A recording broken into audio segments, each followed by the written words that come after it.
বিপ্লবের রেশ কিন্তু এখনো কাটে নাই। কেউ যদি ঢাকা বিশ্ববিদ্যালয়ে পুনরায় ছাত্র সংগঠন ভিত্তিক ছাত্র রাজনীতি এবং দলীয় এজেন্ডা বাস্তবায়ন করতে চায়, তবে তাদেরকেও প্রতিহত করা হবে, যেভাবে প্রতিহত করা হয়েছে 16 বছরের হাসিনার দুঃশাসন, যেভাবে পেয়েছে আয়নাঘর।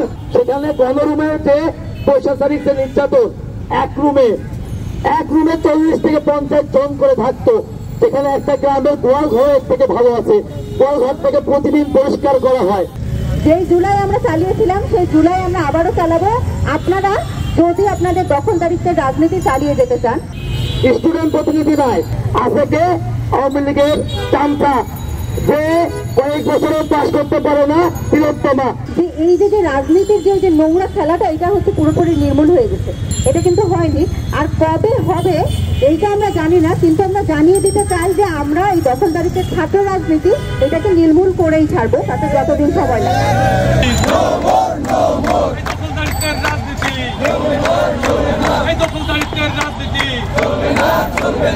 ছাত্র সংগঠন তাদের কার্যক্রম পরিচালনা করতে পারবে না এবং প্রশাসনকে অতি সত্বর ডাকসুর মাধ্যমে ছাত্র রাজনীতির একটা সুস্থ ধারা চালু করার আহ্বান জানাচ্ছি। প্রিয় ভাইয়েরা, আপনারা জানেন ছাত্রলীগের সংগঠনগুলো ইভেন আমার সাথে ছাত্রলীগ শিবির ডাক দিয়ে আমাকে আমার লিগাল রুম থেকে বের করে দিয়েছিল রাত 3টার সময়।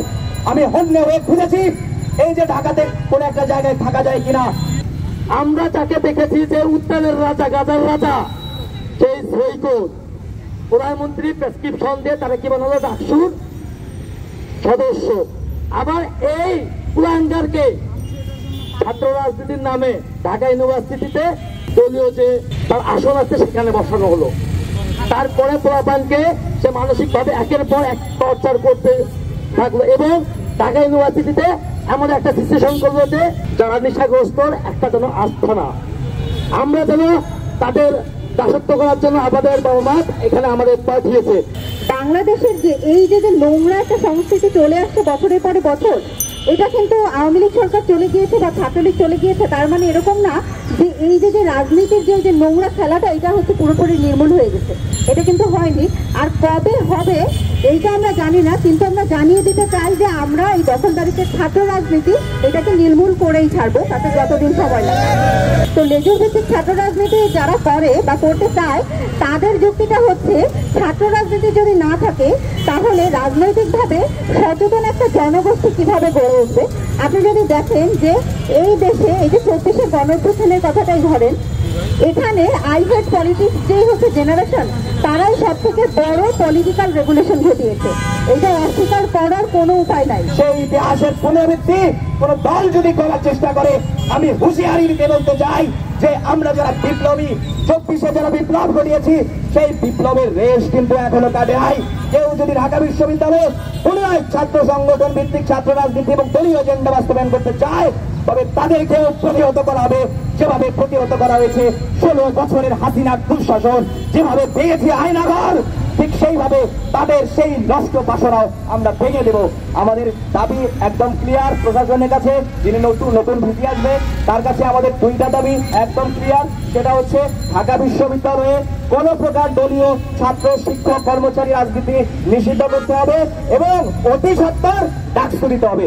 আপনারা যদি দেখেন যে আগের যে অবস্থা, সেখানে গণরুমের যে প্রশাসনিক যে নির্যাতন, এক রুমে 40 থেকে 50 জন করে থাকতো, সেখানে একটা গ্রামের গোয়াল ঘরের থেকে ভালো আছে, গোয়াল ঘর থেকে প্রতিদিন পরিষ্কার করা হয়। কিন্তু গণরুমকে কি করা হয়েছে যে সেই গোয়াল ঘর থেকে নির্দিষ্টভাবে রাখা হয়েছে এবং এটাকে কেন্দ্র করে আমাদেরকে প্রতিনিয়ত দাসত্বে হাতিয়ার বানিয়েছে। বিশ্ববিদ্যালয় লেভেলে আমরা যে মোটিভটা নিয়ে আন্দোলন করেছিলাম যে কোনো ধরনের বৈষম্য থাকবে না, সেই বৈষম্যগুলো আপনারা আবারও ফিরিয়ে আনার চেষ্টা করবেন। এই চেষ্টা করার কথা আপনারা ভুলেও ভাববেন না, কারণ যে একতা আমরা 24শে দেখিয়েছি, 24 কিন্তু এখনো শেষ হয়ে যায় নাই। আপনারা যদি চান তাহলে জুলাই আমরা কন্টিনিউ করব। যেই জুলাই আমরা চালিয়েছিলাম সেই জুলাই আমরা আবারও চালাবো। আপনারা যদি আপনাদের দখলদারিত্বের রাজনীতি চালিয়ে যেতে চান, আমরা চাই বিশ্ববিদ্যালয়ে, ঢাকা বিশ্ববিদ্যালয়ে শুধুমাত্র ডাকসুই চলবে একমাত্র রাজনৈতিক প্ল্যাটফর্ম হিসাবে। স্টুডেন্ট প্রতিনিধি নয়, আছে কে আওয়ামী লীগের চামচা, যে কয়েক বছরও পাস করতে পারে না, তিলোত্তমা। যে কোনো প্রথমে পাশ করতে পারে না ছাড়তাম সন্দীপ, যেটা হাস্যকর। আমাদের যদি মেধাবীদের কেউ প্রতিনিধিত্ব করতে চায় অবশ্যই সেখানে মেধাবী আসতে হবে।